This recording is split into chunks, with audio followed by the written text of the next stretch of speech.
Conferenza stampa di fine anno del sindaco di Sora Roberto De Donatis, sabato 5 dicembre nella sala consiliare del Palazzo Municipale, nel pieno rispetto delle normative di sicurezza, il primo cittadino, dati alla mano, ha tracciato il bilancio dello stato di avanzamento del programma svolto nel corso di questi anni di amministrazione. Una dettagliata esposizione che ha toccato tanti settori, dalla scuola alla realizzazione della scuola innovativa di Renzo Piano ed il grande impegno per l'edilizia scolastica, i servizi sociali, la rigenerazione urbana, la rivitalizzazione del centro storico, la pubblica illuminazione, la manutenzione delle strade, la riqualificazione dei quartieri, ma anche arte e cultura con eventi e mostre che hanno voluto rendere omaggio a grandi nomi della città di Sora. Abbiamo ripercorso un po' quelli che sono stati gli aspetti più significativi della nostra esperienza amministrativa, a partire da quello che riteniamo il fulcro della nostra amministrazione, ossia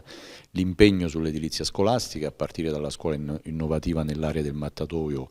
a firma dell'architetto senatore Piano, che è un buon punto di realizzazione, di avanzamento del programma,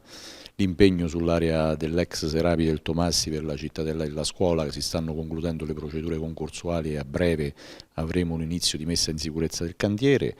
Gli altri grandi progetti che abbiamo, come la scuola San Rocco, l'Arduino Carbone, Campopiano, gli interventi al Palazzo di Studi Simoncelli, il rinnovamento di Parco Santa Chiara. Ci siamo impegnati poi per quanto riguarda la sostenibilità del nostro modello di sviluppo con la pista ciclabile. Quindi una programmazione che ha tanti elementi importanti, come anche il centro storico, che abbiamo riportato ad una qualità che tutti hanno riconosciuto per quanto riguarda la conclusione dei contratti di quartiere, uno stato di avanzamento del programma che sicuramente risente, bisogna essere onesti, dell'ultimo periodo di pandemia, perché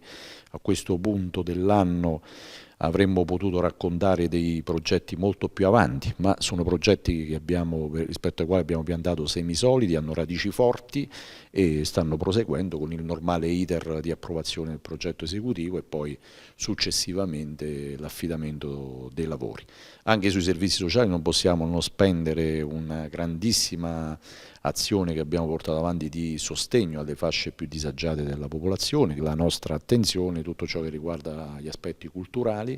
con importanti mostre che si sono tenuti presso il museo, con eventi che hanno avuto come filo conduttore l'immagine della città come città natale di Vittorio De Sica.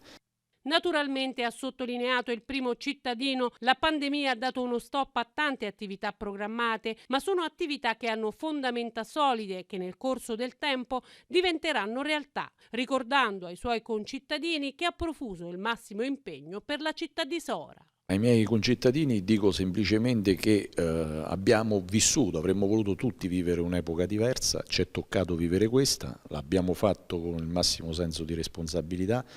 mettendo in campo tutto il nostro impegno. Devo dire che è stato un impegno reciproco, perché oggi, così come amministrare è difficile, è altrettanto difficile proprio vivere, quindi è l'esistenza che è stata messa a dura prova, però cominciamo a cogliere una serie di bagliori di speranza, per quanto ci riguarda progetti che stanno volgendo a buon fine, e quindi siamo fiduciosi e possiamo augurare ai nostri cittadini non solo un buon Natale e un 2021 che possa nascere sotto i migliori auspici, ma possiamo regalare tutto il nostro impegno a ripartire insieme, che è la cosa più importante.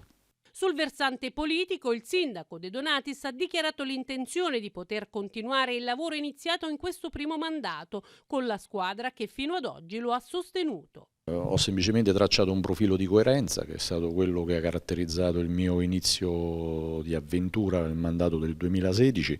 che vedeva un forte polo civico, che però era caratterizzato anche dalla presenza e dalla sottoscrizione degli impegni programmatici da parte dei partiti del centrodestra, oltre che del Partito Socialista. Quindi con la stessa identica volontà di proseguire questo percorso insieme, caratterizzato dagli stessi interlocutori che hanno concesso e permesso a me e a tutta la maggioranza di portare a termine un programma che noi riteniamo importante per la città e che merita di essere riproposto ai nostri concittadini per proseguire le buone cose fatte e risolvere i tanti problemi che comunque ancora sono sul tappeto. Quindi siamo disponibili